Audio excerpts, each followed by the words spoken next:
in a vulnerable state. That's coming up.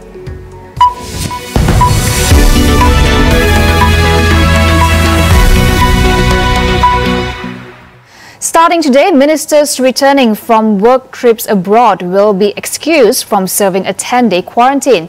They will instead undergo a reduced period of 3 days of observation.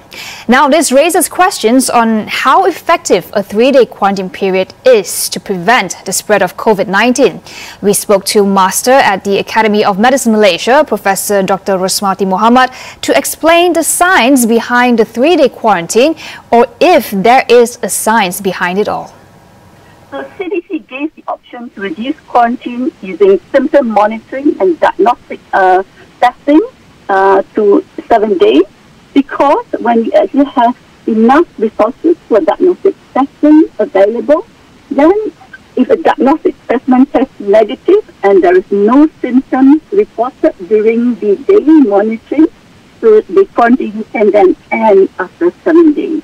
So the specimen must be collected and tested at least 48 hours before the time of the planned quarantine discontinuation. That means 5 days at least you should do the testing, just in case there is delay in getting the result. But the quarantine must be continued, must not be discontinued earlier than day 7.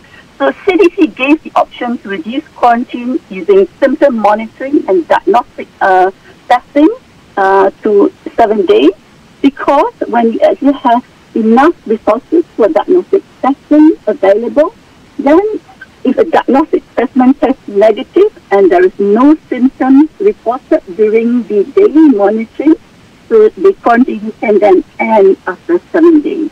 So the specimen must be collected and tested at least 48 hours before the time of the planned quarantine discontinuation. That means 5 days at least you should do the testing, just in case there is delay in getting the result. But the quarantine must be continued, must not be discontinued earlier than day 7. Meanwhile, Health Director General Tan Sri Dr. Nur Hisham Abdullah today said each minister returning inbound must comply to specific regulations first before the Ministry of Health decide on the length of quarantine. So they have to submit, and in terms of travelling, all ministers travelling overseas for official matters will have to submit to the cabinet and will get approval. And from there, I think we will look into the schedule and the official visit. If they do not comply to the regulation or even our guidelines, then they have to complete the 10 days quarantine.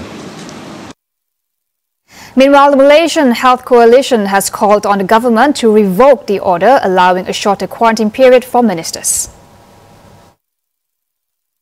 In a statement, the coalition said the justification provided by the health minister does not sufficiently explain the rationale, science, evidence or facts behind this decision. It added the order undermines the national effort to curb COVID-19. It said the double standards not based on evidence or science will erode public trust in the standard operating procedures and that they will worsen the trust deficit between the people and politicians.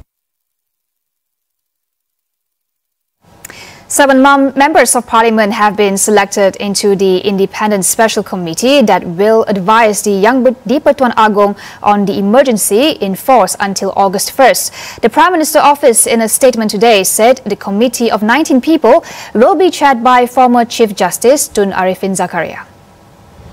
The committee includes various experts, MPs from both sides of the floor, and ex-civil servants, including former Chief Secretary Tan Sri Samsudin Osman, ex-police chief Tan Sri Norian Mai, and former Chief of Defence Forces Tan Sri Zulkifli Zainal Abidin. Among the 7 MPs selected are to be part of the committee is Tan Sri Noh Omar, Datuk Sri Rohani Abdul Karim, Datuk Aziz Ahmad Don, and Dr. Nik Muhammad Zawawi Saleh. Meanwhile, from the opposition bloc, Datuk Sri Saifuddin Nasution Ismail, Anthony Lok, and Datuk Sri Dr. Zulkifli Ahmad.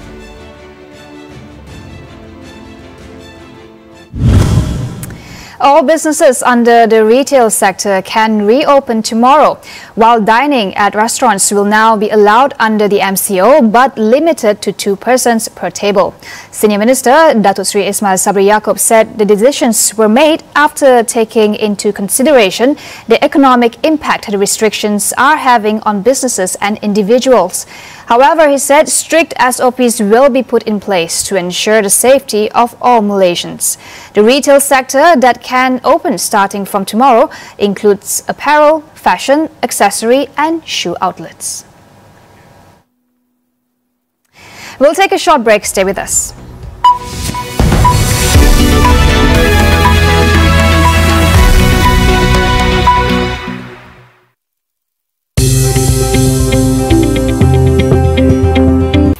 Bila sentuh soal berita, tiada masa untuk tunggu. Kepada anda kami bawakan fakta, susulan dan kupasan yang terkini. Tiada drama dan tiada pengulangan. Usah tunggu lama-lama. Awani 7 lebih awal dari biasa. Kini berwajah baru. Ini pula susulan khas pesawat Back Air di Kazakhstan. Pesawat berkenaan dilaporkan tergelincir 2 kali. Notifikasi Welcome back. Let's take a look at major international headlines today. Protesters took to the streets for a 4th day in Myanmar, defying a ban on gatherings of more than 5 people. Police deployed water cannons and arrested protesters at a number of locations. Police also reportedly fired rubber bullets at protesters at Yangon. On Monday, the military started imposing a curfew on some of Myanmar's biggest cities in an attempt to stop growing defiance across the country. Protesters are demanding that power be restored to the civilian government and seek freedom for Aung San Suu Kyi and other ruling party members. Hong Kong's top court denied bail today to media tycoon Jimmy Lai, the most high-profile person to be charged under the city's national security law. Lai is one of more than 100 activists arrested under the law since it was enacted in June. The 73-year-old owner of pro-democracy tabloid Apple Daily was granted a 10 million Hong Kong dollar bail by a lower court on December 23rd, only for the court appeal to bring him back into custody on December 31st for another hearing. He has been charged with colluding with foreign forces for allegedly calling for sanctions against Hong Kong and China. The World Health Organization investigation team found that COVID-19 could have been circulating in other regions before it was identified in the city of Wuhan at the end of 2019. The virus, believed to be originated in bats, could also have been transmitted to humans via another mammal. The team also eliminated a controversial theory that COVID-19 came from a laboratory in Wuhan. Dr. Peter Ben Mbarek, the head of the team, said that work is still in progress and that although they had uncovered new information, it does not dramatically change the picture of the outbreak. The WHO team arrived in Wuhan on January 14th and visited key sites such as the Huanan Seafood Market, the location of the first known cluster of infections. Tonight, we also want to take a closer look at cybersecurity. Hacktivist group Anonymous Malaysia resurfaced recently, warning that cybersecurity in the country is in a vulnerable state, following which police investigated the group for public mischief and criminal intimidation. While Senior Minister Datuk Sri Ismail Sabri Yaakob denied that government websites and defence systems are under threat. But just how much truth is there in this warning by the activist group? Sarah Mia finds out. First, let's look at some of the biggest threats related to cybersecurity in Malaysia. Fraud tops the list, with 70% cases reported to Cybersecurity Malaysia in 2020. These fraud cases involve online scams, including emails. Intrusion or hacking comes in second, with over 13%, followed by cyber harassment, malware infections, and content-related, such as intellectual properties.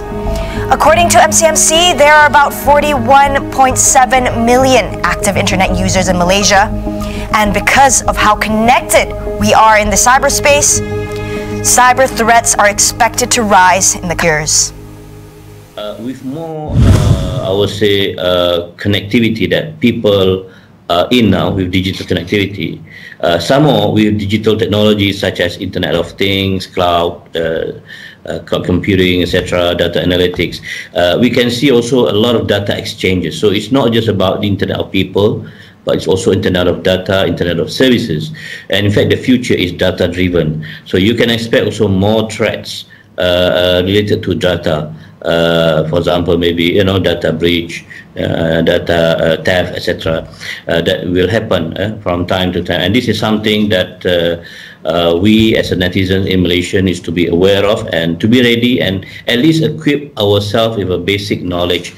Here are the steps that one can take to avoid being a victim to cybercrime.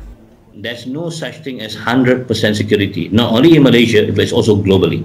It is important for each and every one of us take responsibility also in protecting and securing and strengthening the IT security system. We advise them, for example, to patch, to update or patch their systems or their applications. It's very important because if the app or the system is, I would say, not patched, not updated, then there will be vulnerabilities there, and that will be exploited by the hackers.